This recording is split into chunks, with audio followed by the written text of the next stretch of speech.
Well, UCLA, what are you expecting from them? What do you see in them this year? Well, UCLA is very athletic. It's a little bit of a mismatch for us. They're similar to Oregon in the respect that they're running 6-2. They have terrific left side hitters and some very talented middles. Their starting setter went down 2 weeks ago in the Washington match, and so they switched their system to from a 5-1 to a 6-2. Based on what I've been watching from last week's match against ASU, it doesn't look like they've really skipped a beat, and so it's going to be a tough match for us. I mean, they're good, they're talented, athletic, they're experienced. They have the reigning, the returning Pac-12 Player of the Year with Mac May coming back. So, we're hoping for the best. With the 6-2, what's different when you face them than a 5-1? Is there anything that's different on your side that you need to prepare for?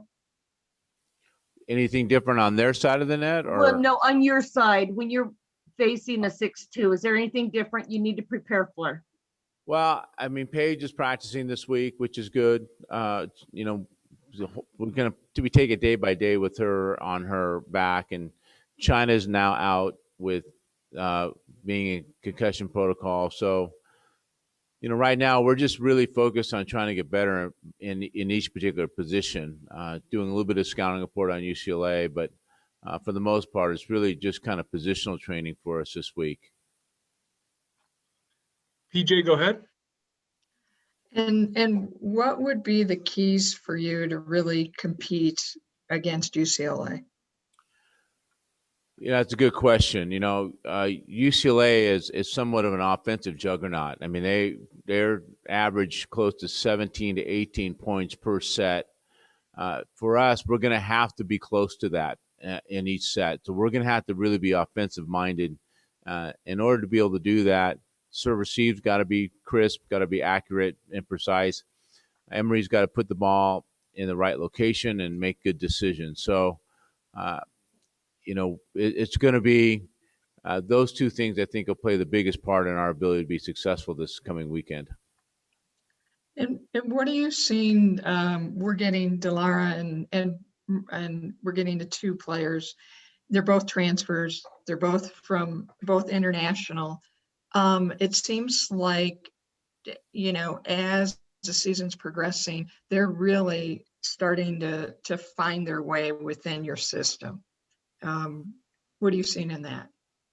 The international players that we have, Delara and Merla and Sophia, have been such a welcome addition for us. Not only, are they well-skilled players, but they're just, their background's different. They bring kind of a different cultural feeling to our team, but how they approach their day-to-day training is different as well. And they're just very good people that want to do well and are focused on getting a good degree, focused on their academics.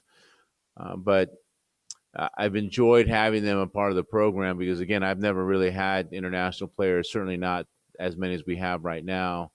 And they've been a good influence on the group. And what are you especially seeing from the two transfers? I'm sorry. What are you especially seeing from the two transfers? Well, I think that the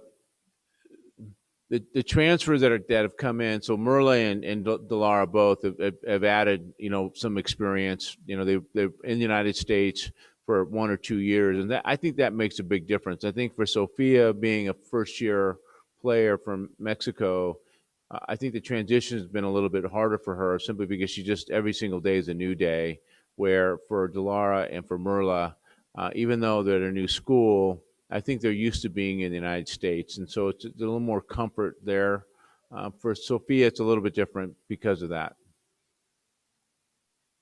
And how did you, I know they both transferred and they were both in the portal. How did you find them and what was that like to, convincing them to come to Arizona? Well, with Delara, it was I was texting with one of my former players, Kirsty Jackson, and Kirsty had known Delara when she was playing over in Turkey, and when Kirsty was playing in professional league over there, and Delara had then matriculated to Tulsa, University of Tulsa, and I was looking. She was in the transfer portal at the time, and Kirsty contacted me asking if we had an interest, and we certainly did. We needed someone who could really serve, receive, and play back row and be offensive enough to play in our conference, and we felt Delara would fit that bill. With Merla, it was a little bit different. We needed a middle to give us some depth in that position, and I liked what I saw from her on film. And then we brought her out from Rutgers, and she played at a high level, Rutgers being a part of the Big Ten. So it was important for us to bring a player who was used to competing at a high level. It's been a home run for us recruiting both of those players. Certainly been, again, a welcome addition for us. Go ahead, Sean. Thanks, Coach. So the last time we had talked, you had discussed wanting more kills per set. Is there any adjustments that you feel that your team has made in the past couple of days to maybe get those kills, or what is it that you feel may need to happen against UCLA to be successful in that department? Well, I think this is going to be an ongoing process for us in trying to try to score more. And the service C certainly makes a difference, but we've been a good passing team from the very beginning of the season. And so it's decision-making by Emory. It's the location that Emory sets the ball. And then ultimately it's the ability for the outside hitters or the middles to be able to put themselves in a scoring position. So I think it's just a work in progress for us with being such young players and inexperienced players and being able to do that.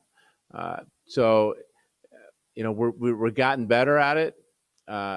I think this weekend will be a good test to see where we are. UCLA's big and athletic on the pins, big in the middle. And so for us to be able to score enough points is going to be a real challenge. And I like to see kind of where we're at in our development to see if we can score 14 to 16 points. If we can be in that range per set, then we'll put ourselves in a position to win the set. I know last time too, you spoke very highly of your younger players. I know how you just mentioned China being out with the concussion protocol, but with Sophia and with Emory and with Jalen, what do you feel that they have in their game currently, even though they're young players, that maybe it's something that UCLA wouldn't expect, or it's something that they could bring to the game that even being so young that they could dominate a team like UCLA? Well, I think that with the way that the scouting works, I think there aren't a lot of secrets out there. I think that UCLA, traditionally, we've always done well against UCLA. We've competed well against them. We've won our fair share. We certainly lost our fair share as well. I think those players, someone like Jalen Hodge, who's really athletic, quick and fast, and can really score points. I think that's pretty obvious watching the film. I think Emory, watching her serve and the small things that Emory does outside of setting, I think sets her apart. She plays terrific defense. She's, again, a really good, tough server, and she's a solid blocker. So I think that those things will show up as well. Maybe not as obvious as just the things that you expect from a setter, which is just setting the ball and decision-making. Who's the other one? Emory, China, Sophia. I think Sophia now probably goes to the top of the scouting report for everybody that we play. I mean, based on the fact that, she had, I think, 44 kills this last weekend, 25 on Sunday against Oregon State. I think everyone's going to be game planning to try to slow her down. So with China, I think that, being 6'6" and being able to move as well as she does and present the blocking size that she does, I think you got to pay attention to that. So I think that people, hope that we're inexperienced and we play inconsistently, which we've certainly have shown that we can do that. So hopefully with time, we start to steady out a little bit. PJ, you're next. Sure. Sophia picks up her second Pac-12 honor this week. And, you know, did you expect her to come on so fast? You know, I know that you sort of didn't know what you were going to get from her, Right. and you had long-term projections, but did you expect it to happen this quickly? No, you know, with all the freshmen, you know, there's a certain level of expectation that we have. And for someone to be playing at the level that Sophia is playing at and has demonstrated from week to week is really unusual. And maybe very few freshmen as an attacker have ever shown the ability to do what she's been doing at the level that she's done it. I've had setters. I think Dana Burkholder certainly would fall in the category as someone who could step in as a freshman in that position and play at that level. Outside hitting is so much more difficult in some senses, especially with Sophia's background of not ever being a back row player and hitting out of the back row. You know, the tempo of the set is different in the middle than it is on the outside. And so her ability to make those adjustments has been, you know, pretty remarkable. So anything that she really does at this particular point is surprising and was unexpected. But thank goodness, you know, that she's able to do it. And it certainly gives us a different look than we thought we might have had. Great. And one more about Merla. I think that when we talked this summer, you had mentioned that, you know, she came in last semester, I guess a year ago, that semester for the Right. spring season, and then everything was shut down, and that she never got to go home, and she was in Tucson during this whole pandemic. That has to be hard on her. What have you seen from her in that? I think if you spend any time with Merla, you'll feel like you're speaking to a 30-year-old person. I mean, she's very articulate, super bright, but her approach to life in general is just about experiences, you know, and certainly I'm sure she was disappointed that she wasn't starting. But you never would know that by her actions in practice or how she behaved on the sidelines. And I would talk to her about it, and she was like, Dave, look, I'm here to get better. I'm here to get a good education. I'm here to enjoy my experience at University of Arizona, and wherever that takes me, it takes me. So, you know, during the summer, you know, she bought a car, and then she traveled all around the Western United States in her car, you know, and sleeping she made a bed and, you know, slept in her car and had some friends, and they went traveling all around the country, you know, so she's very independent that way. And so I'm sure it's been difficult for her not to be, you know, to see her family. But in today's world with Zoom and, you know, FaceTime, there's a lot of opportunity to see each other, certainly not the face-to-face that you would certainly want. Delara actually stayed home during the Christmas break as well because they were afraid they weren't going to be able to get back in the country had they gone during the break. So she too has missed her family. She's very close with her mom and dad. But the one great thing about Merla is that she's so mature for her age, you know, and how her perspective is on life in general. It's really kind of it's very refreshing. And sorry, guys, that's all the time we have for Coach Rubio. Thanks, you, Dave. guys. All right. Have a good weekend. All right. Hello, everybody. We have Merla Veit and Delara Gedicola here, and we will open up for questions for the student athletes. When you use the raise hand function, when you ask the question, will you please address who you would like to answer the question? Go ahead, Kim. Okay, well, this is actually for both of you because I kind of want the same information from both of you. So whoever wants to answer first. I wanted to know why you decided to move on, why Arizona, that sort of thing, when you were deciding to transfer. I can go first. I wanted to play in higher level and live in a good city with like good weather because Tulsa was like I didn't like the city at all there, and I had like I came for a reason to United States and get some success in NCAA, and that was the biggest thing that I want to transfer to Arizona actually. Yeah. Yeah, for me, I was already playing pretty high level before I came to Arizona.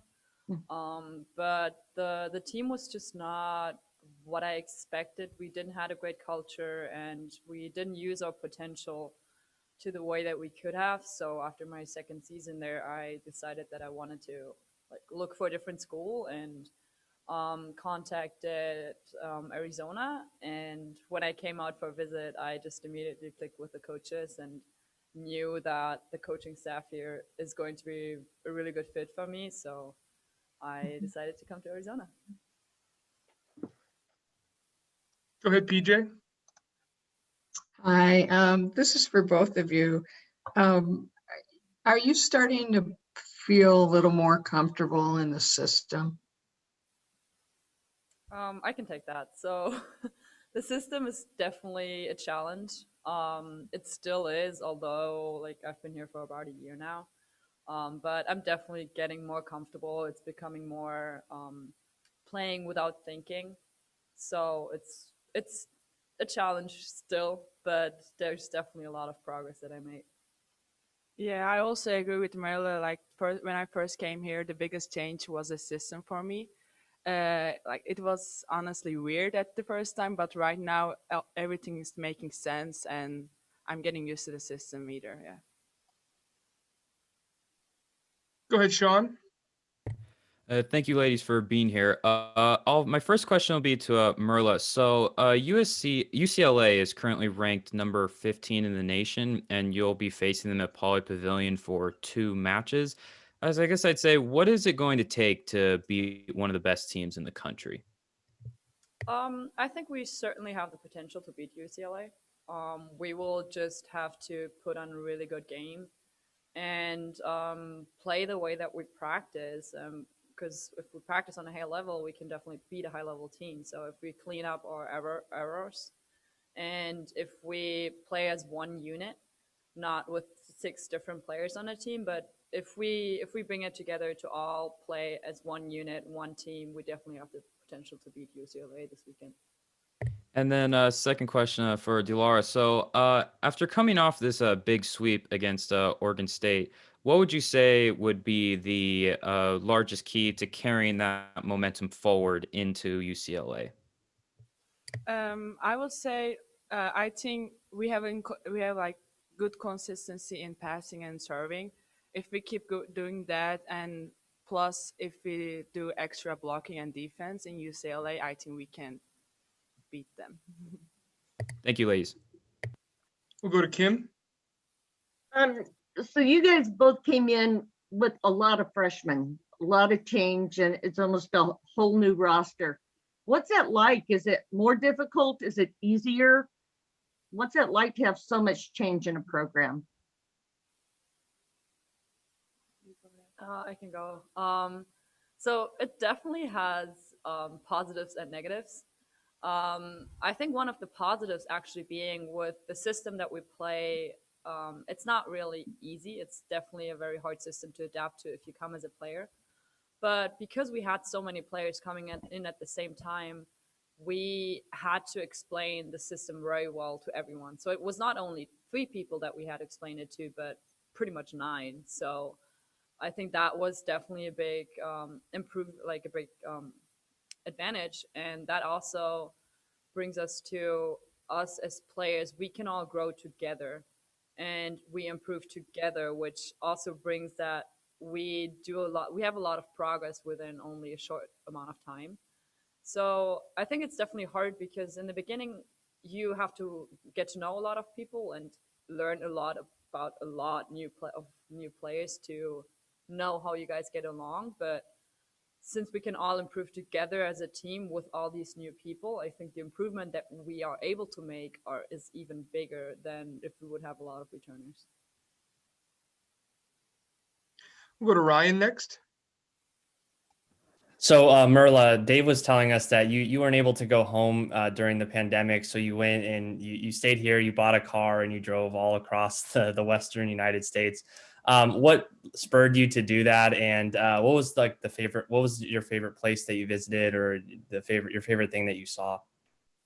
So I actually love traveling. Um, and so when I decided that I can't go back home, I was like, well, I have 4 months essentially that I'm going to be here in the States. So let's use this time because I'm never ever going to get the chance again to have 4 months in a country that I can just go and travel. And so with COVID also being a big factor, I decided to buy my car and live in my car. So I was also sleeping in the car because that way I didn't really had a lot of contact with other people.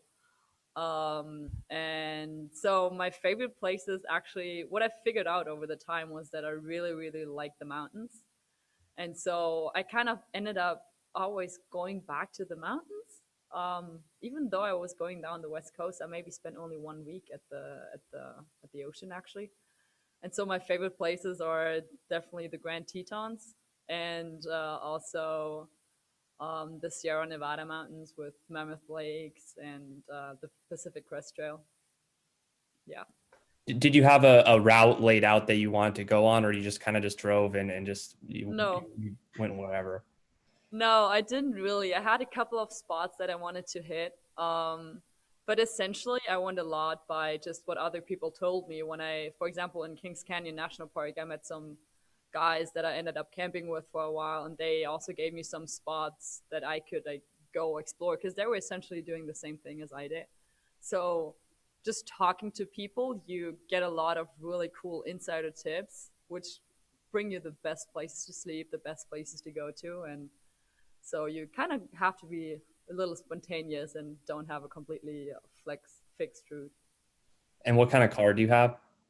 I got a Nissan Xterra. Okay. And so like small. And Delara, Dave was saying that you also stayed here for winter break. What did you do during that time? Did you go travel like Merla did, or did you do other things? Yes, we went to New York with Merla for 2 weeks actually in Christmas. It was really nice, like to see another city and to go to a big city after Tucson. And also, the New York also reminds me Istanbul, which is like the big city in Turkey. It was like nice to see in a big city and like have some good time with Merla. PJ, you're next. Sure. I guess this is for both of you.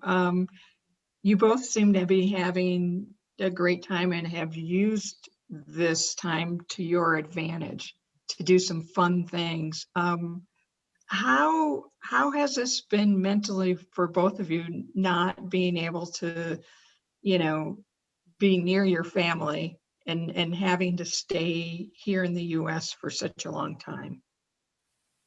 I mean, I can go first. Right now, I think I didn't see my family for 7 months, which is like, I think first time it's been so long. I used to live apart from them when I was in Turkey too, because I was also playing volleyball in another city in Turkey. But my family used to visit me all the time. But when I came to United States, it's like other part of the world. But we are talking a lot, doing FaceTime, and yeah, like that.